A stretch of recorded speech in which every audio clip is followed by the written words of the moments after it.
Are you thinking about buying a home?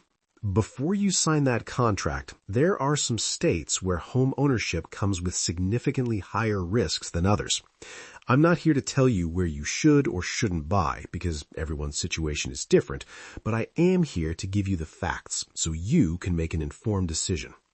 Today, we're diving deep into 5 U.S. states where buying a home carries higher risk based on hard data: insurance costs, climate threats, economic trends, population shifts, and property value trajectories.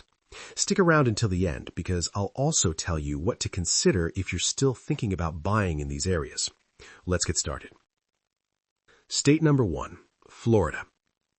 First up, the Sunshine State. Florida, the insurance crisis state.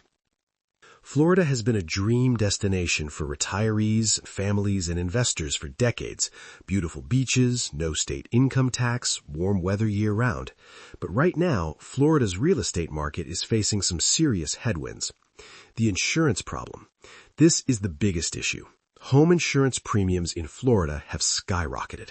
According to recent data, the average homeowner in Florida pays around $10,000 to $11,000 per year for home insurance. That's nearly 3 times the national average.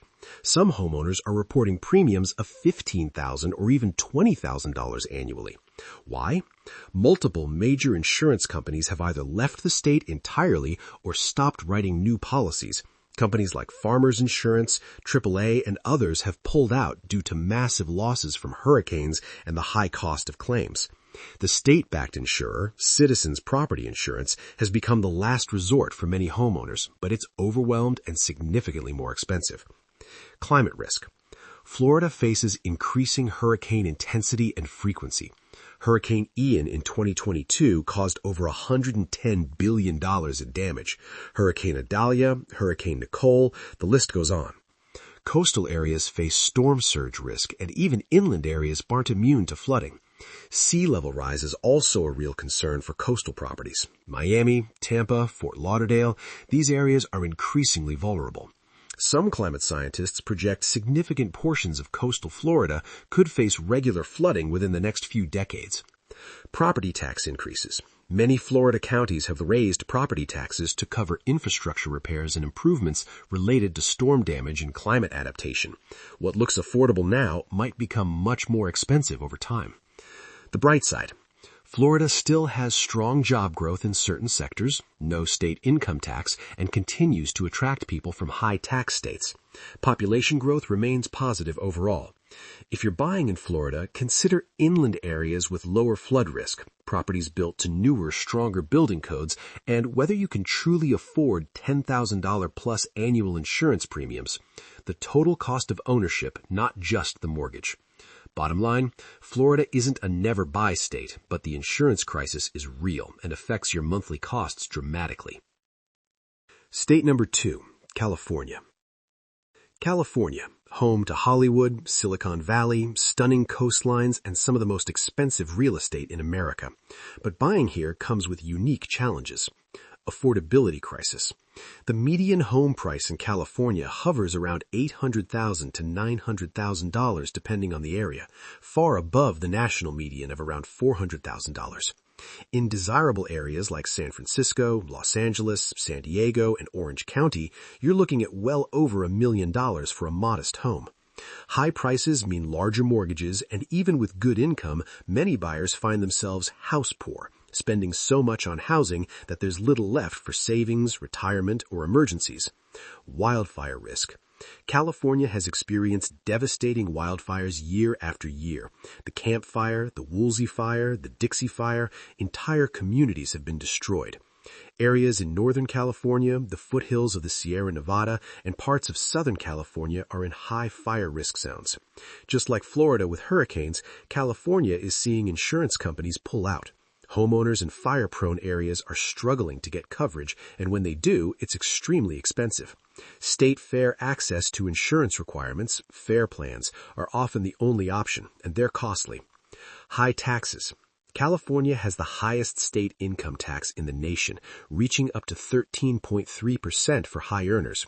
Property taxes are protected somewhat by Proposition 13, but overall cost of living and sales taxes are high. Population decline. For the first time in decades, California has seen net population loss. People are leaving for states like Texas, Arizona, Nevada, and Florida, seeking lower costs and taxes. This doesn't mean the real estate market is collapsing, but it does mean demand pressures are shifting. The bright side: California has a massive, diverse economy. Tech, entertainment, agriculture, tourism. It's the 5th largest economy in the world if it were a country. Job opportunities in high-paying sectors remain strong. The weather is excellent in many areas, and the lifestyle appeals to many. Bottom line, if you can afford California and you're in a stable, high-paying career, it can work. But understand you're paying a premium for location, and risks like wildfires and high costs are real factors. State number 3, Louisiana. Now, let's talk about a state that doesn't get as much attention. Louisiana offers some of the most affordable real estate in the country, with median home prices well below the national average. But there are significant reasons for those low prices. Hurricane and flood risk.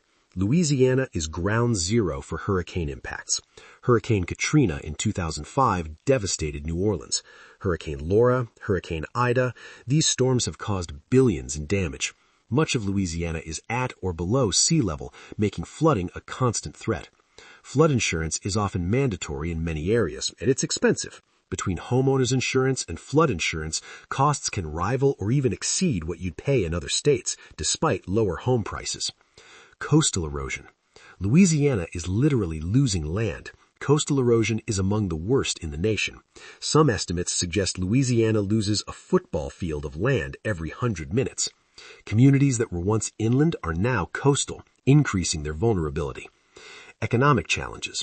Louisiana's economy has been heavily dependent on oil and gas. As that industry fluctuates, so does the state's economy. Job growth has been slower compared to other states. The poverty rate is among the highest in the nation. Population loss. Louisiana has experienced net population loss in recent years. Younger people in particular are leaving for states with better job opportunities. This reduces demand for housing over time, which can suppress property value growth. The bright side: Louisiana has rich culture, incredible food, and unique communities. New Orleans remains a tourism powerhouse. If you're buying investment property in the right neighborhoods, or you're personally drawn to the culture and lifestyle, it can work. Just go in with eyes open about the risks. State number 4, West Virginia, the population decline state. West Virginia is one of the most affordable states in America for real estate. You can buy a home here for a fraction of what you'd pay in other states. But there's a reason for that. Population decline. West Virginia has one of the fastest population declines in the nation. Young people leave for job opportunities elsewhere. The state has an aging population, and births don't keep up with deaths. Fewer people means less demand for housing, which suppresses property values. When you buy a home, you're hoping it will at least hold its value, if not appreciate. In a declining population state, that's much harder to achieve. Economic struggles. West Virginia's economy has been heavily tied to coal mining, which has been in decline for years. While there are efforts to diversify the economy, job growth has been slow. The unemployment rate and poverty rate are higher than the national average. Limited job market. If you're planning to work in West Virginia, opportunities are limited compared to other states. This is a major reason young people leave. If you lose your job, finding a comparable one locally can be challenging. Healthcare access. West Virginia has faced hospital closures and healthcare access issues, particularly in rural areas. This is a quality of life issue, especially for families and older adults. Infrastructure and services. Like Louisiana, West Virginia struggles with infrastructure. Internet access, particularly high-speed internet, can be limited in rural areas, a problem if you're working remotely. The bright side: West Virginia offers natural beauty. Mountains, forests, outdoor recreation. It's affordable, quiet, and appeals to people seeking a slower pace of life. If you're a remote worker with a stable income from outside the state, or you're retiring and drawn to the area, it can be a good fit. Bottom line, buying here is low risk financially because prices are so low, but the risk is in appreciation potential and resale value. If you're planning to stay long-term and aren't counting on property appreciation, it can work. State number 5, Illinois, the high tax and fiscal crisis state. Illinois, Home to Chicago, one of America's great cities, but the state faces serious fiscal and population challenges that affect real estate. Population loss. Illinois has been losing population for years. From 2010 to 2020, it was one of only 3 states to lose population. People are leaving for states like Florida, Texas, Arizona, and Tennessee. Chicago itself has lost residents. Less demand means less upward pressure on home values. High property taxes. Illinois has some of the highest property taxes in the nation. In some Chicago suburbs, homeowners pay $10,000, $15,000, even $20,000 plus annually in property taxes. That's a massive ongoing cost that makes homeownership more expensive than it appears. These high taxes are partly due to the state's pension crisis. Illinois has one of the worst-funded pension systems in the country, and property taxes are a primary way local governments raise revenue. Fiscal issues. Illinois has significant state debt and budget problems. There's always uncertainty about future tax increases or service cuts. This creates an unpredictable environment for homeowners. Crime concerns. Parts of Chicago and other cities in Illinois have higher crime rates, which affects property values and quality of life in those areas. While many neighborhoods are safe and thriving, the overall perception impacts the state's attractiveness. Weather. This is a quality of life factor. Illinois has cold, long winters and hot, humid summers. Weather alone won't tank your investment, but it contributes to why people leave. The bright side.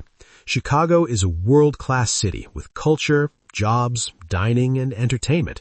The cost of living is lower than coastal cities like New York or San Francisco. If you're working in Chicago or love urban living, there are great neighborhoods. The suburbs offer good schools and family-friendly communities. Bottom line, Illinois isn't a disaster for real estate, but be aware of property tax burdens and population trends. Chicago proper and certain suburbs remain strong, but the state-level challenges are real. What to do if you're buying in one of these states. So, what should you do if you're still considering buying in one of these states? Here's my advice. 1. Do the math on total cost of ownership.